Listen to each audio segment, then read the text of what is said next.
एक समय की बात है, गांव में एक पुरानी हवेली थी जिसके बारे में लोग कई किस्से सुनाते थे। हवेली के बारे में कहा जाता था कि वहां रात को भूतों की आवाजें सुनाई देती हैं, लेकिन इस किस्से को सच मानने वाले कोई नहीं था।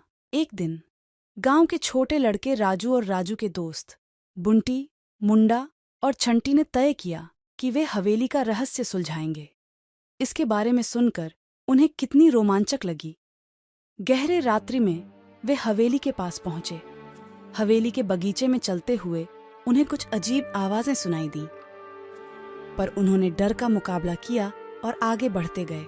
हवेली के अंदर घुसते ही उन्हें भूतों की आवाजें सुनाई दी, लेकिन उन्होंने हिम्मत नहीं हारी और अंदर की खोज में जुट गए। एक कमरे में उन्होंने एक पुराना चिट्ठा पाया। उसमें लिखा था, यहां तुम्हें 4 रास्ते मिलेंगे। चारों में से केवल एक सही है और वह तुम्हें तुम्हारे लक्ष्य की दिशा में ले जाएगा। चिट्ठा पढ़कर बच्चों ने सोचा कि अब उन्हें कौन सा रास्ता चुनना चाहिए।